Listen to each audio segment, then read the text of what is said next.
Genghis Khan, a name that echoes through history as a symbol of conquest, innovation, and transformation. Emerging from the harsh steppes of Mongolia, this legendary figure rose from humble beginnings to establish the largest contiguous empire that the world has ever seen. His story is one of resilience, strategy, and a complex legacy that has fascinated scholars, leaders, and adventurers alike for centuries. Genghis Khan's impact on culture, warfare, and the political landscape of the Eurasian continent remains a subject of awe and debate, making his life a captivating saga of power, ambition, and the indomitable will to shape destiny. Hello and welcome to the channel. If you're new here, it's great to meet you, and if you're coming back, it's good to have you here with me again. If you'd like to support the channel, go take a look at my Patreon.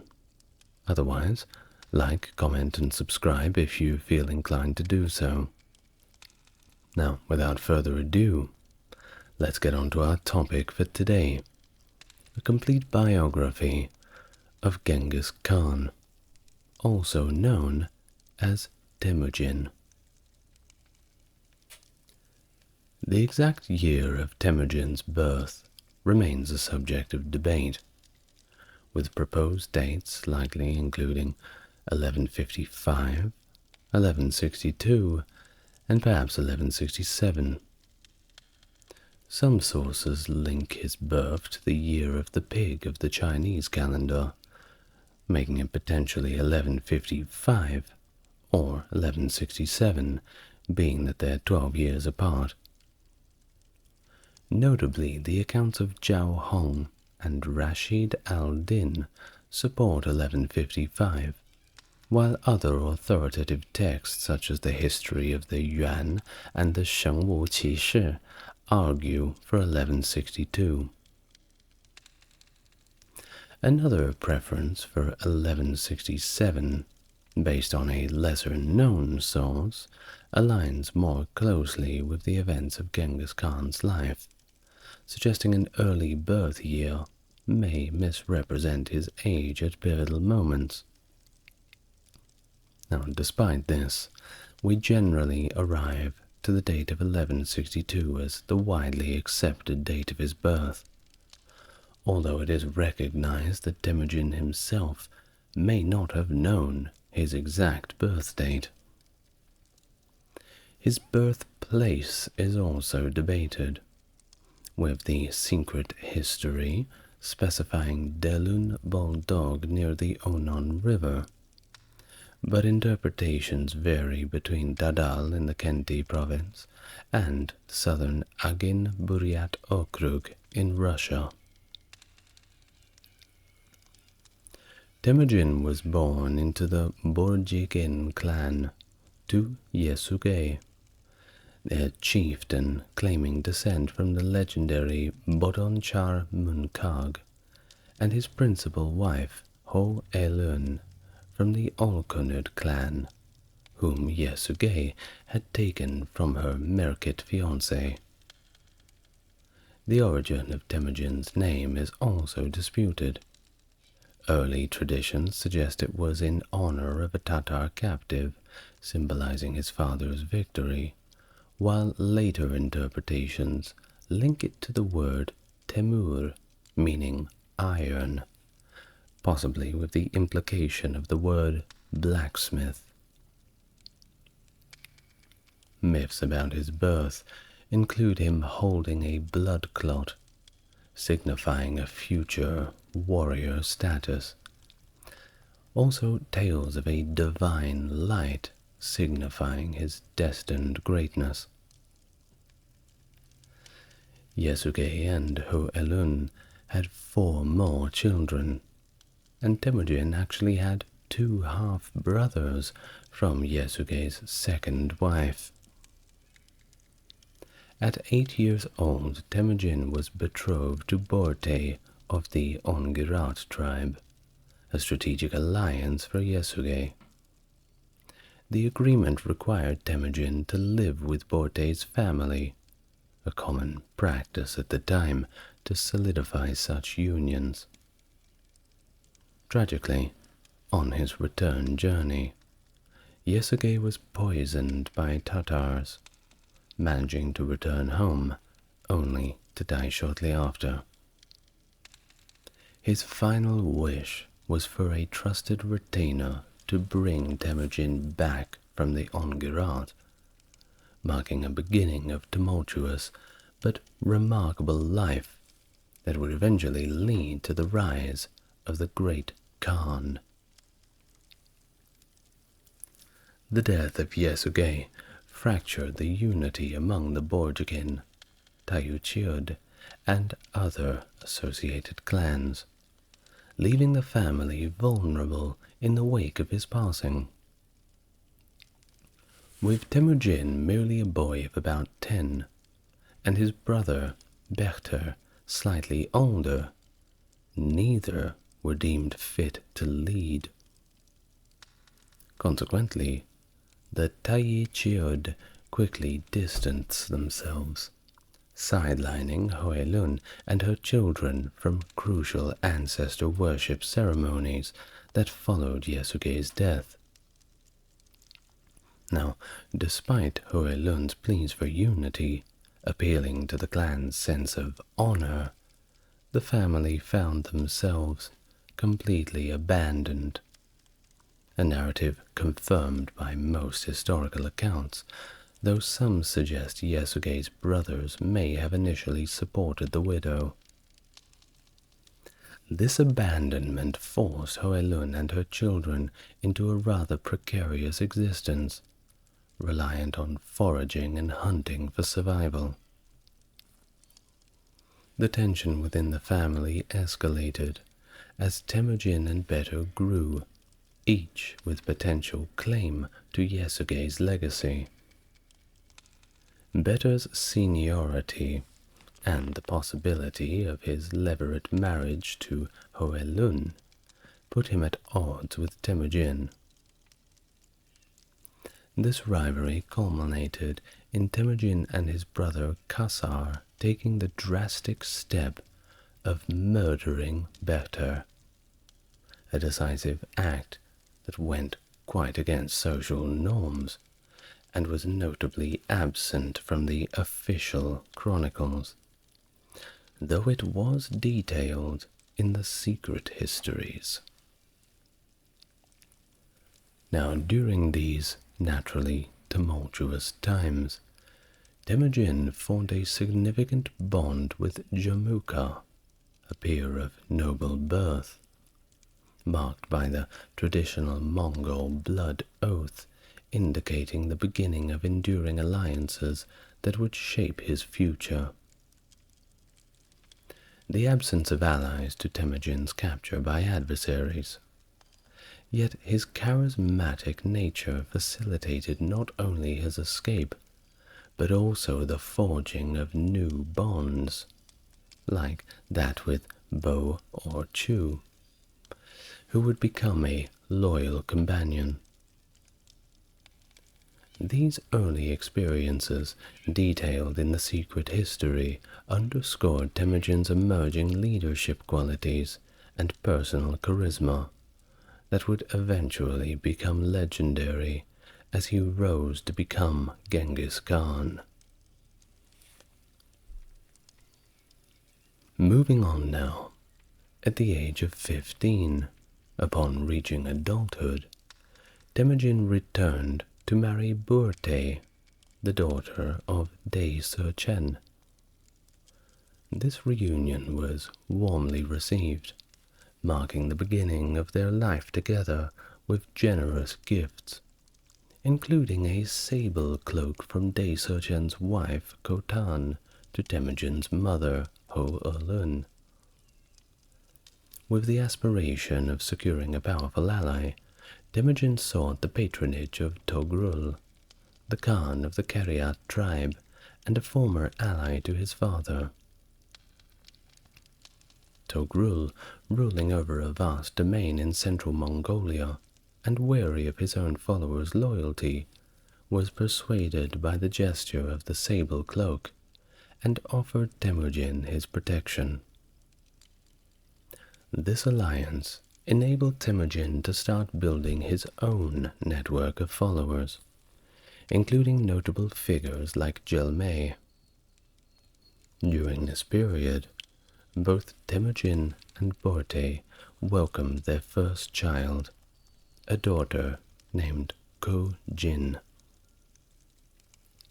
However, the peace was short-lived. The Merkits, seeking vengeance for the earlier abduction of Ho-e-Lun by Yasuge, launched a raid on Temujin's camp, kidnapping Borte, among others. This act of aggression compelled Temujin to seek assistance from Togrul and his childhood friend and blood brother Jamuka, who was now a prominent leader himself. Their combined forces, totaling 40,000 warriors, successfully recaptured Borte, who by then was pregnant. The birth of Jochi, following her return, stirred natural controversy regarding his paternity, a theme that persisted throughout Jochi's life, illustrating the complex interplay of loyalty, honor, and lineage in Mongol society. This narrative divergence in historical accounts underscores the delicate balance between preserving a leader's reputation and the unvarnished truths of their personal life. Over the years, Temujin and Borte expanded their family, welcoming 3 more sons, who would of course play pivotal roles in the later Mongol Empire, and of course several daughters. Evolving relationship between Temujin and Jamuka, marked by their renewed Anda pact and shared experiences, hints at deeper complexities within their bond, potentially challenging traditional interpretations of Mongol brotherhood. Their relationship, however, eventually soured, leading to a split influenced by both strategic disagreements and personal dynamics, including the potential ambitions of Borte. The division between Temujin and Jamuka resulted in a significant shift of allegiances among the Mongol tribes. While many leaders remained with Jamuka, a noteworthy group of 41 leaders, along with a wide swath of commoners from diverse tribes, chose willingly to follow Temujin. This shift marked a pivotal moment in Temujin's ascent, highlighting the magnetic pull of his leadership and vision for a unified Mongol nation, laying the groundwork for the emergence of his legendary empire. Temujin's recognition as Khan marked a turning point, leading to rivalry with Jamuka and eventual conflict at Dalan Baljut. Though accounts vary, the battle was a pivotal moment in Temujin's life nonetheless. Subsequent years, possibly spent under the Jin Dynasty in North China, suggested by modern historians and ancient records, remain a subject of debate, but are seen as a crucial period of development, despite the potential stigma it carried for Mongol prestige. This period, obscured in Mongol records, highlights a rather complex interplay of loyalty, rivalry, but also survival that characterized Temujin's rise to power. Upon his return to the Mongolian steppes in the early summer of 1196, Temujin engaged in a joint campaign with the Jin Dynasty against the Tatars, who had begun to challenge Jin authority. In recognition of his contributions, the Jin bestowed upon him the title Cha-ut-kuri, likely translating to a rank akin to Commander of the Hundreds, within the Jurchen hierarchy. Simultaneously, he aided Togrul, the Keryat ruler, and his father's Anda, in regaining control over the Keryat from a rebellious relative backed by the formidable Nayman tribe. These endeavors in 1196 significantly bolstered Temujin's standing on the steppe, transforming him from a nominal vassal of Togrul into a de facto ally of equal stature. The aftermath of Temujin's victory at Dalan Baljut saw a cruel streak in Jamuka. His one-time friend turned rival, who reportedly executed 70 prisoners in a barbaric manner, desecrated the bodies of his adversaries. This brutality led to a wave of defections to Temujin's side, including Yesugei's loyalist Munglig and his offspring, drawn both by aversions to Jamuka's actions and Temujin's ascending power and wealth. Around 1197, Temujin disciplined the Jurchen tribe, which had earlier defied him, by executing their leaders and publicly punishing one of them in a symbolic wrestling match, an act that diverged from traditional Mongol justice and was critically noted in the secret history. In the subsequent years, alliances shifted and battles raged as Temujin, alongside Togrul, engaged the Merkits, Naymans, and Tatars in various campaigns, both jointly and separately. By 1201, a coalition of tribes including the Ongirat, Tayechud, and Tatars united under Jamuka's leadership to challenge the dominance of the Borigin-Keryat alliance. However, their initial victories were short-lived, as Temujin and Togrul decisively defeated them at Yerdi Chunan, forcing Jamuka to seek mercy from Togrul. Ambitious for total dominance over eastern Mongolia, Temujin vanquished the Tayechud and Tatars by 1202, incorporating their survivors into his own ranks, including notable figures like Sorkan Shirah and the valiant warrior Jebe.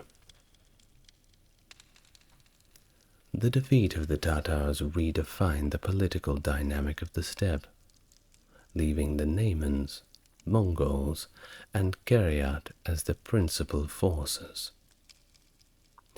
In a strategic move to solidify his power, Temujin proposed a marriage alliance between his son, Jochi, and one of Togrul's daughters. However, this proposal, marred by doubts about Jochi's paternity, along with Temujin's unconventional promotion of commoners, sparked more than a few tensions. Togrul, swayed by these concerns, and perhaps his son Sengum's fears of losing control, planned to ambush Temujin. Forewarned by local herdsmen, Temujin was fortunately able to mobilize his forces. But however, he ultimately faced a significant defeat at the Battle of Kalakaljid Sands. Following this setback, Temujin retreated to Baljuna, a location not clearly identified, but significant for the pivotal moment it represented in his life. Here, amidst a setting of uncertainty, he waited for his scattered forces to rally. Among those regrouping were key figures such as Bo Orju, who had lost his horse and was making his way on foot, and Temujin's son Ogedei, severely injured but cared for by the valiant Borokula. It was at this juncture that Temujin, seeking to solidify the loyalty of his followers, swore a now famous oath known as the Baljuna Covenant. This pledge not only bound his men to him, but also promised them a share of future glories and privileges. The assembly at Baljuna was notably diverse, comprising men from 9 different tribes, including Christians, Muslims, and Buddhists. Their unity was not founded on common ethnicity, but rather on a shared allegiance to Temujin and a mutual loyalty. This eclectic group would later serve as a prototype for the governance structure of the empire Temujin was to establish, embodying what historians have described as a proto-government of a proto-nation. The multicultural makeup of this assembly, however, was conspicuously absent from the secret history, perhaps an intentional omission to minimize the influence of non-Mongol elements in the narrative of the Mongol Empire's rise. The momentum shifted in Temujin's favor with a strategic maneuver involving his brother, Kasar, that took the Kiryat by surprise at the Jejer Heights. Despite the battle extending over 3 days, the outcome was a resounding victory for Temujin, forcing Togrul and his son, Sengum, into flight. While Sengun found refuge in Tibet, Togrul met his end at the hands of a Nayman warrior, in a tragic case of mistaken identity. Consolidating his power, Temujin absorbed the Kiryat elite into his own tribe. He further strengthened his position through strategic marriages, taking the Kiryat princess Ibarka as a wife and aligning his family with hers through additional matrimonial alliances. The aftermath saw the Naymans, bolstered by the arrival of Jamuka and other defeated foes, bracing themselves for a conflict. However, informed by Alakush, the ruler of the Ongud tribe, Temujin prepared for and decisively won the confrontation at the Battle of Chakermat in the Altai Mountains of May 1204. This victory marked a significant turning point, with the Nayman leader Tayang Khan killed and his son Kuchlug fleeing westward.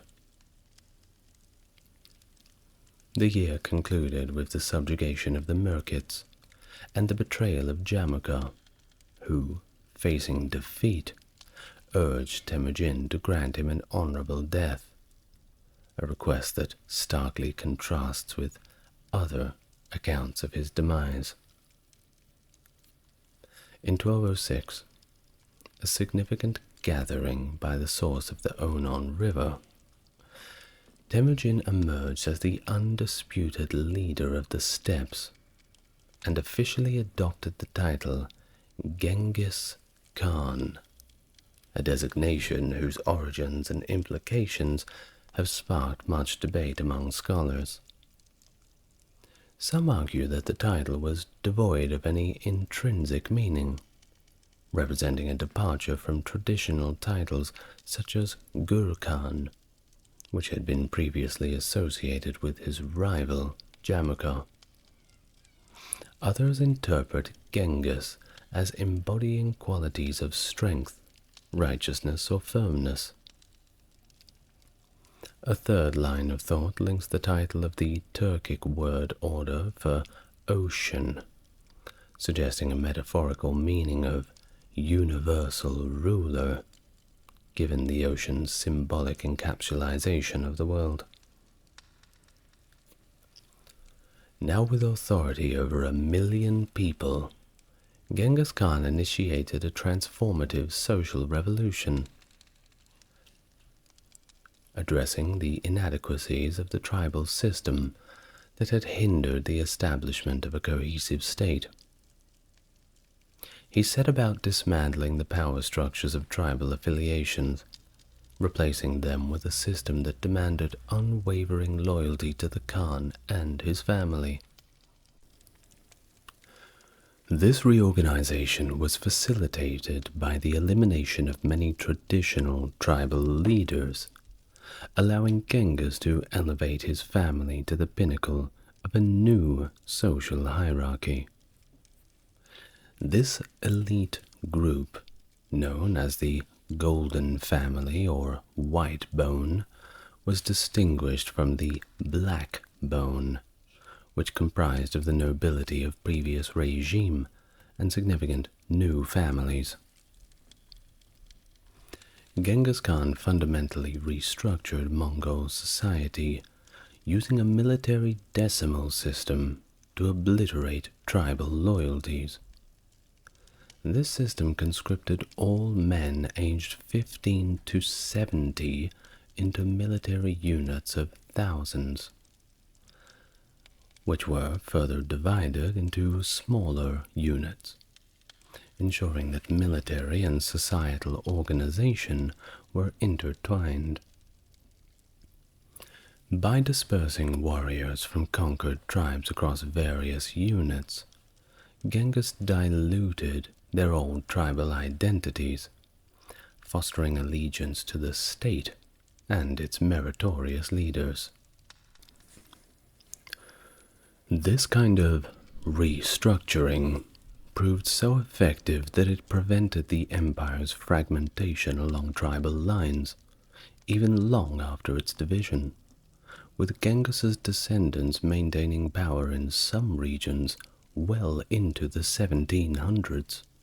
It's about 500 years. Pretty good. Genghis's meritocratic approach was evident in his military appointments, where men of humble origins, including the sons of blacksmiths and even a carpenter, were elevated to high command, not based on their lineage, but solely on their abilities and loyalty. The expansion of the Keshig, the elite bodyguard and administrative corps, was a crucial aspect of these reforms. Initially adopted from the Keret in a smaller form, its numbers swelled at the 1206 Kurultai, serving not only just as the Khan's protectors, but also as a military academy and at the heart of government. This elite group enjoyed special privileges and played a pivotal role in the administration and military strategy of the Mongol Empire. Between 1204 and 1209, Genghis Khan dedicated his efforts to fortifying the nascent Mongol nation, a period marked by both internal consolidation and external expansion. A notable internal challenge arose from Kokachu, son of Munglig, and a significant shaman within the Mongol community. Kokachu, who had proclaimed Temujin as Genghis Khan, wielded considerable influence and sought to sow discord within the imperial family, targeting Genghis's brother Kasar, among others. Despite the shaman's growing influence and attempts to undermine his family, intervention by Borte, Genghis's wife, eventually led to Kokachu's downfall, consolidating Genghis's position as the supreme spiritual authority. Behind every good man, you know how the rest goes. Externally, Genghis Khan's expansionist strategies were categorized by military campaigns aimed at extending Mongol domination over neighboring regions.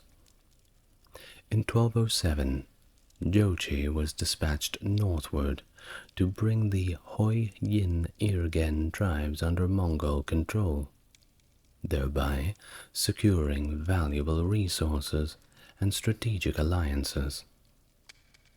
The following year, Mongol forces decisively defeated the Naiman-Merkit alliance, further extending their influence into Central Asia. Additionally, the Uyghurs, seeking liberation from the Karakitai, pledged allegiance to Genghis Khan in 1211, marked the first sedentary society to submit to Mongol rule.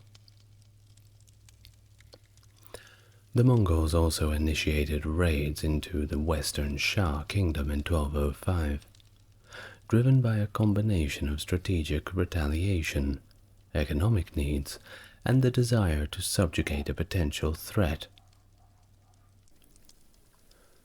The Shah's military focus on its southern and western borders left its northern frontier vulnerable, a weakness exploited by the Mongols. In 1209, following a series of raids, Genghis Khan led a full-scale invasion of the Shah territory. Despite initial successes, the Mongols faced challenges in sieging the capital, Zhongxing, due to inadequate siege equipment. The situation was further complicated by an unsuccessful attempt to breach the city by redirecting the Yellow River, which resulted in a Mongol retreat following the failure of the dam. The conflict with the Western Shah concluded with a peace treaty in 1210, wherein the Shah Emperor, Xiangzong, submitted to Mongol demands, providing tribute and solidifying Mongol authority over the region. In 1209, the Jin Dynasty witnessed a pivotal shift in power as Wang Yan Yongji ascended to the throne, a change that set the stage for a conflict with Genghis Khan.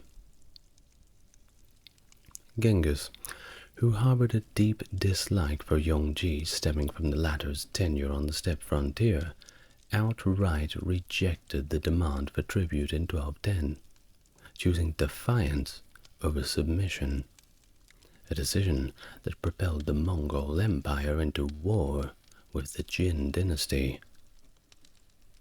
Despite facing potentially overwhelming odds, with Jin forces possibly outnumbering his own by 8-1, Genghis had been strategically preparing for this confrontation, capitalizing on the Jin's internal vulnerabilities identified as early as 1206. Genghis Khan's invasion of Jin China in 1211, launched after a Kurultai that spring, was driven by a desire for retribution for his historical grievances, and of course, the promise of rich plunder for his forces. The campaign commenced with a rapid advance, facilitated by the Ongud tribe's strategic decision to allow Mongol forces passage, targeting the Jin border defenses. This military strategy aimed at both pillaging and securing strategic passes underscores the Mongols' tactical acumen and the ability to exploit critical enemy weaknesses. The initial phase of the invasion saw significant victories for the Mongols, including the pivotal Battle of Huan-Er-Jui. However, the campaign's momentum was temporarily stalled in 1212, when Genghis was injured during an unsuccessful siege. This setback led to the establishment of a specialized siege engineering corps, bolstering the Mongol army's capability in this crucial area. By the next year of 1213, the Mongols had resumed their advance, achieving a notable victory at Juyong Pass that opened the path to the Jin capital, Zhongdu. The Jin regime, already weakened by internal strife and defections, was further destabilized by a coup that saw the assassination of Yongji. Despite the Mongols facing significant hardships, including an epidemic and a resource shortage as they camped outside of Zhongdu, Genghis managed to negotiate a favorable peace treaty, extracting substantial tribute from the Jin before withdrawing. The aftermath of the campaign saw the Jin capital relocated southwards to Kaifeng, a move Genghis interpreted as a breach of the peace agreement, prompting preparations for a renewed offensive aimed at fully conquering northern China. This decision marked a significant escalation in Genghis Khan's ambitions, ultimately leading to the capture and sacking of Zhongdu in the year 1215. The campaign against the Jin, characterized by both brutal warfare and strategic negotiations, managed to significantly expand Mongol influence, but also showcase Genghis Khan's ruthless and relentless pursuit of dominance in the region. During the formative years of the Mongol Empire, Genghis Khan's administration faced significant challenges both within its expanding borders and from external threats. The appointment of Chorki as governor of the Siberian tribes illustrates the complexities of managing such a diverse empire.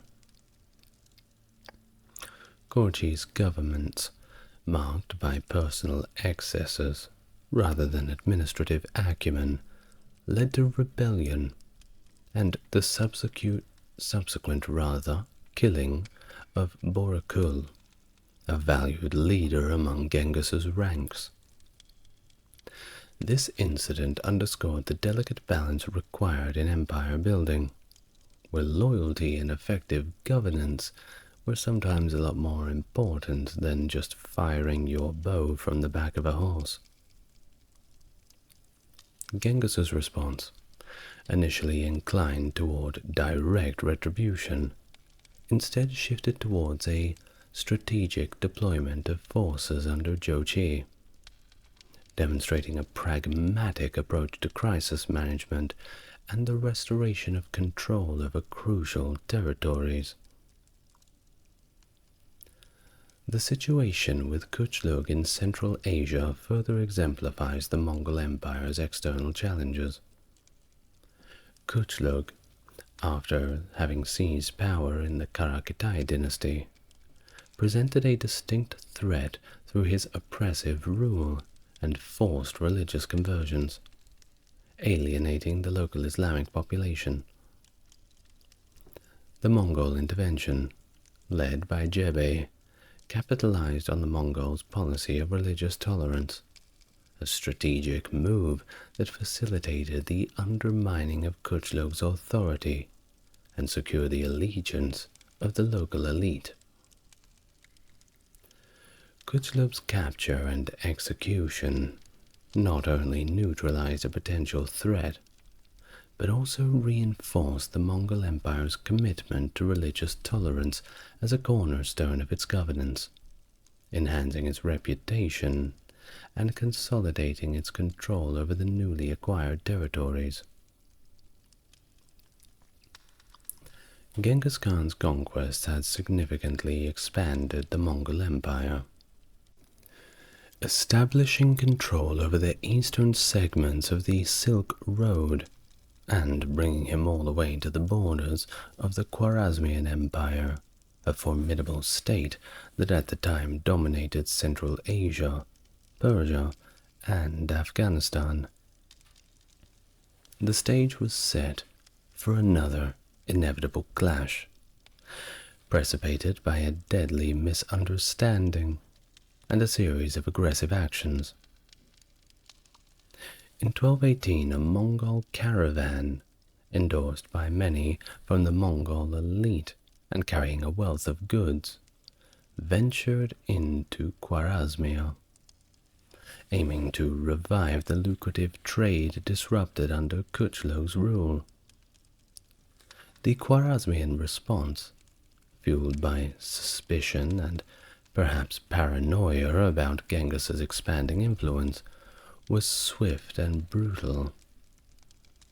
The governor of Otrar, Inalchuk, attacked the caravan, slaughtering the merchants and confiscating their goods, an act that was either sanctioned by or conveniently ignored by Muhammad II, the Khwarezmian Shah. This murder of a Mongol ambassador sent to negotiate peace further escalated tensions, compelling Genghis to initiate a full-scale campaign against Khwarezmia. Muhammad II's empire, despite its size, was riddled with internal strife and governance challenges, rendering it ill-prepared for the Mongol onslaught. Genghis's strategic maneuvers, characterized by high mobility and tactical ingenuity, quickly overwhelmed the Khwarezmian defenses.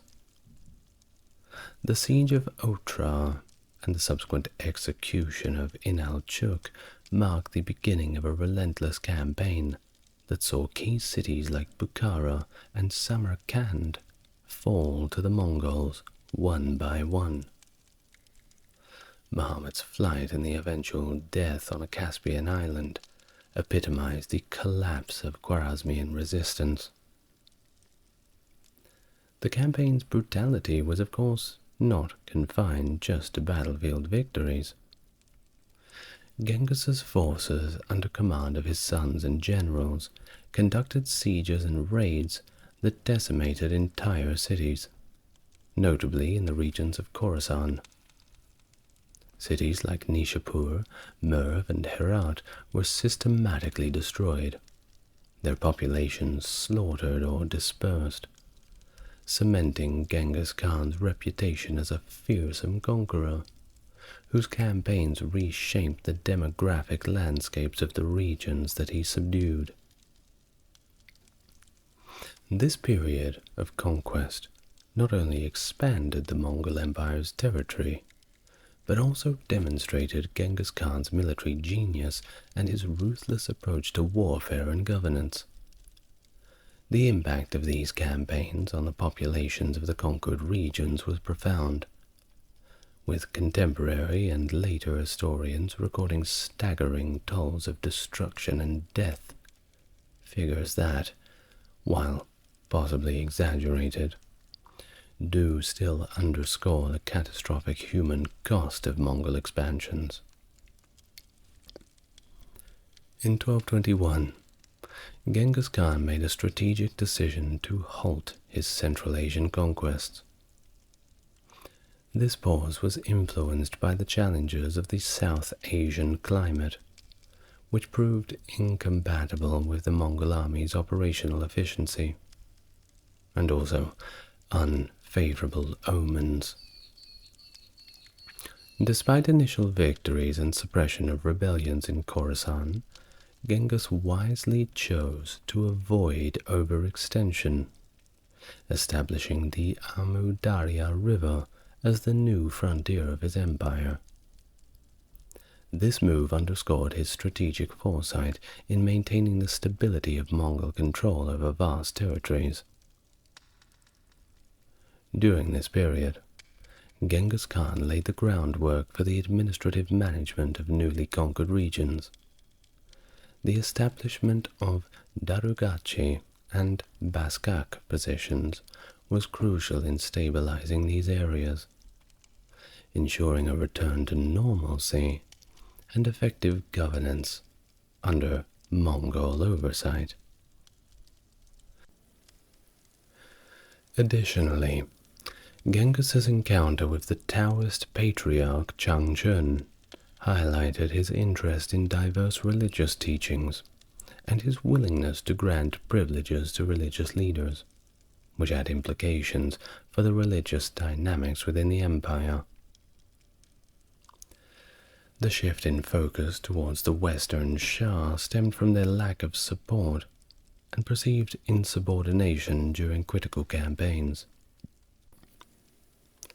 This tension, coupled with the Shah's strategic missteps following Mughali's death, prompted Genghis Khan to prepare for an invasion upon his return to Mongolia in early 1225.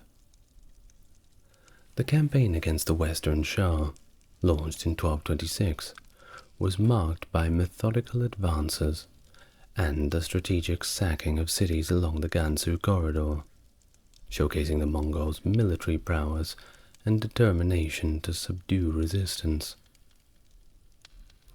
The siege of Lingwu and subsequent defeat of the Shah Relief Army exemplified Genghis Khan's relentless pursuit of expansion and control. His decision to delegate the continuation of his siege to the generals while he and Subutai secured further territories demonstrates his ability to multitask and prioritize strategic objectives. His final campaign against the Western Shah marked a culmination of conquest that had reshaped much of Eurasia. The campaign's end and Genghis's subsequent death in 1227 are pivotal moments in history for the Mongol Empire.